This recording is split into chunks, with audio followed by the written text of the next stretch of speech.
melakukan keonaran, melakukan kejahatan, melakukan perampasan hak milik orang lain, melakukan perampasan material, spiritual, dan perampasan harga diri orang tuh mengatasnamakan Rasulullah. Dan kalau misalnya kita semua sebagai pecintanya Rasulullah nggak turun tangan, akhirnya apa? Image-nya Rasulullah tuh jelek di mata manusia yang lainnya gitu loh. Contohnya kayak kemarin Toha bin Yahya tuh ya, akhirnya kan ngemprut bini orang di musola, di tempat ibadah. Assalamualaikum warahmatullahi wabarakatuh. WhatsApp Maleser internasional. Apakah ente masih istiqomah dalam kemalisannya untuk berbuat maksiat? Ada orang bijaksana bilang kayak begini sama gue, kalau enggak cukup berhusnudzon sama Allah, ya jangan berbuat maksiat. Tapi karena yang namanya maksiat itu pasti ada balasannya gitu. Terus suatu saat balasan maksiat itu datang, tiba-tiba kita nggak kuat, akhirnya kita husnudzon sama Allah gitu. Orang bijaksana ini siapa ya? Lu tahu sendiri lah, ya pastilah Pak Kiai lah, Gus Puat lah. Nah, pokoknya setiap gue ngomong orang bijaksana ya pasti ke dia. Terus dia juga pernah ngomong kayak gini ya, ulama itu bicaranya tuh kalau nggak benar salah, tapi bajingan itu bicaranya itu kalau nggak menang ya kalah gitu. Ya, bisa bedain ya, benar apa salah yaitu ulama. Kalau bajingan itu menang apa kalah gitu.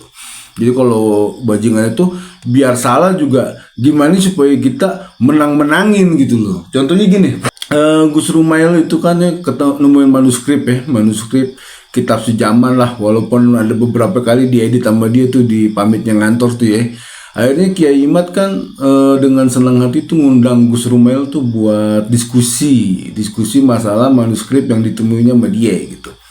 Karena Pak Kiai Imad ini ulama, dia tuh pengen banget ngelihat mengetahui kebenaran ya kan. Siapa tahu nih penelitian gue nih ada kekeliruannya gitu. Kalau misalnya Gus Rumail itu menemukan manuskrip yang bener, yang itu apa segala macam, kenapa nggak kita konfrontasi aja, kenapa nggak kita kasih lihat gitu. Kalau misalkan tulisan itu benar apa segala macam, ya pastilah dengan lega hati kita minta maaf tuh.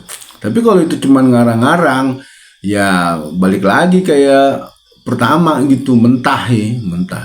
Itu ya bedanya ulama ya. Kadang gue bilang Kiai Imad itu ya ulama gitu loh. Ulama. Nah, terus gini, gini ya. Segimana Gus Rumail itu nyari kitab ke kanan, ke kiri, ke depan, ke belakang, sampai ke sono tulisan ini, tulisan itu apa segala macem, ya. Terus buat ngebelain Mbak Alawi ini, terus Mbak Alawi ini nggak mau dites DNA, ya sama aja kalau menurut gue, percuma gitu. Jadi gini ya, ada tembaga ngaku-ngaku emas, ya kan? Dicek, ternyata nih ada beberapa serpian tembaganya nih bukan emas tapi tembaga, emas bohongan gitu loh. Suratnya juga surat palsu.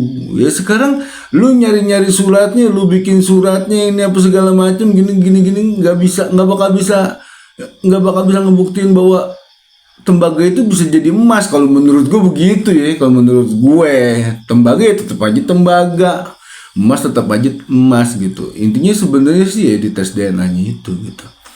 Terus akhirnya tuh Pak Kiai Imaduddin itu banyak di demo sekarang. Udah 2 kali nih kejadian. Pertama di Tambun, kedua di Tangerang, ya kan.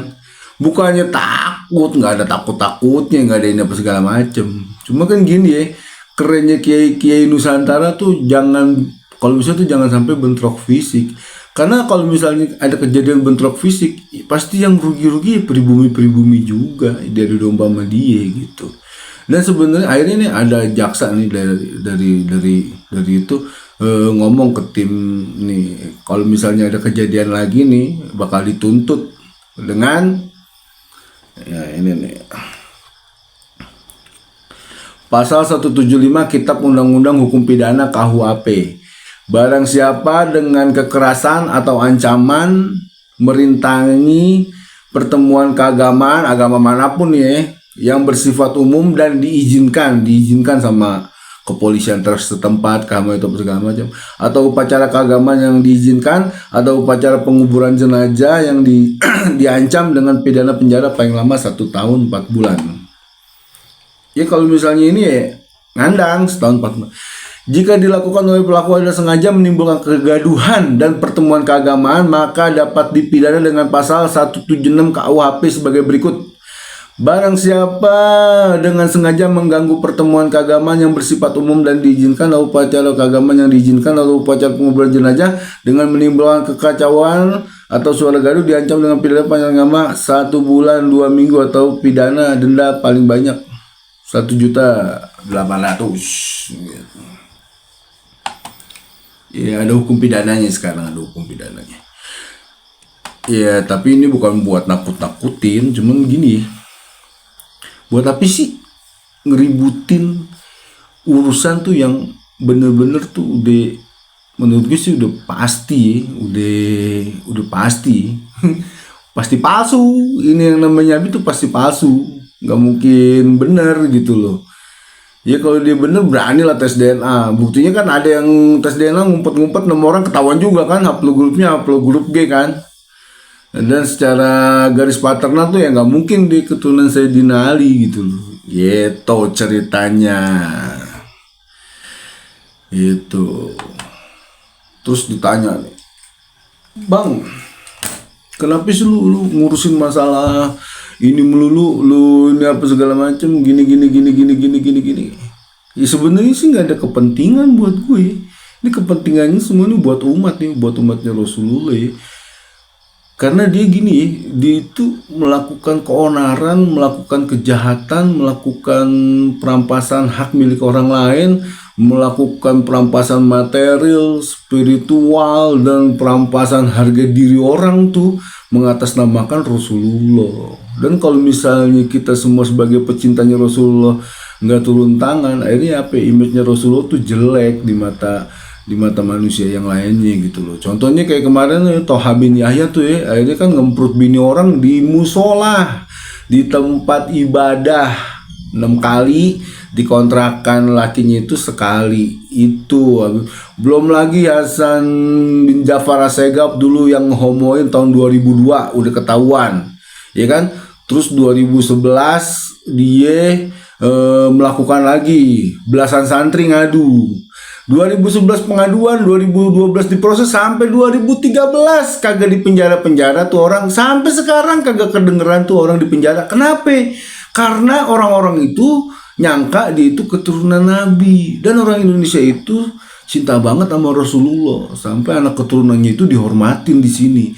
Ya wajar aja lah kita semua nih yang ngerasa ketipu tuh gedek ya, kesel ya. Ternyata tuh dia itu bukan ngerampok aja, bukan ngerampok harta, jual jigong apa segala macam. Dia juga ngemperutin kasusnya Jeda Salim dan yang lain-lain tuh banyak lah kejadian-kejadian gitu. Itu yang terblow up, belum yang nggak terblow up kan. Belum penipuan duit lah, penipuan sapi lah, apalah segala macam lah, nguasain kotak amal masjid lah, inilah itulah, banyak lah kejadian kayak gitu. Terakhir ini nih masukin makam, terus masukin masukin sejarah Indonesia, Pangeran Diponegoro dibalauin apa segala macam. Ini kayak begitu deh. Kalau misalnya nggak speak up kayak begini ya rusak. Terus gini, kenapa sih gue nggak posting apa? Teman-teman gue tuh di strike gara-gara tuh nampilin video-video tuh yang udah diklaim sama dia. Ini kayak channelnya Gus Ahong, Putri Mojopahit, Ricky Jurkanain, channel dia apa segala macam tuh mati tuh sekarang channelnya. Lu bisa matiin channel, tapi lu nggak bisa matiin muka-muka gue yang udah terkenal gini kan. Lu selalu matiin muka-muka kita semua, bikin channel baru lagi, nongol lagi gitu loh. Ya itu kegiatan orang licik ya, jadi nggak bisa ngedebat secara ilmiah, nggak bisa ngedebat secara bener. Akhirnya memang jalur-jalur gitulah, ngancurin channel lah, inilah itulah apalah segala macam lah. Jadi benar kata Gus Fuad, Kalau bajingan itu tuh urusannya menang sama kalah. Dia ini nggak mau ngalah, maunya menang. Tapi kagak bener gitu loh. Mana bisa sih sekarang nih orang udah tahu semua kan. Lu mau menang tapi kagak bener ya kagak mungkin lah, nggak mungkin. Lu salah, orang salah ya pasti kalah. Orang bener pasti menang. Makanya gue dari kemarin gitu Gus Fuad sama Kiai Imam itu gak usah dibelain, pasti menang. Orang dia bener kok gitu. Backupannya juga kan keren gitu loh. Nggak ada lagi yang gitu loh. Jadi kayak gitu ya. Gue nggak bakalan pegel-pegel nyuarain ini semua. Sekarang banyak channel teman-teman gue tuh yang mati, tapi gue yakin sih dengan kita promosin lagi bakalan hidup lagi, bakalan kembali lagi. Ini bukan masalah duit, bukan masalah monetize, bukan itu tuh rata-rata youtuber yang kaya itu udah kaya udah cukup duitnya semuanya gitu loh. Ini cuma masalah kita tuh, kecintaan kita tuh sama Rasulullah tuh diujinya di sini. Buat ngadepin orang-orang bajingan kayak begini kan ya kita mesti tahan mental lah gitu. Yang bajingan banyak loh yang nggak gue itu, botak lu, tolol lu, bego lu, apa kan, yang bodoh amat. Mau masa gue dikatain orang bego sama orang tolol gue emosi, enggak gitu ya. Jadi sampai kapan gue kayak begini ya, pokoknya gini, selama Pak Kiai masih hidup, masih nafas, pasti gue ngebelain dia karena gue yakin dia bener gitu loh. Dia benar, itu aja sih. Karena gue yakin Gus Fuad itu ulama itu ngomong kalau nggak bener salah, udah gitu aja. Nggak pernah kita harus nggak ada urusan menang kalah, nggak ada urusan, apalagi urusan politik, urusan presiden, nggak ada. Ini urusan ini bajingan tuh mengatasnamakan juriannya Nabi, mengintimidasi bangsa Indonesia. Makanya dari itu ya, balik lagi ke kiai-kiai kampung, NKRI harga mati, nggak bisa ditawar-tawar lagi JK. Udah gitu aja. Assalamualaikum warahmatullahi wabarakatuh.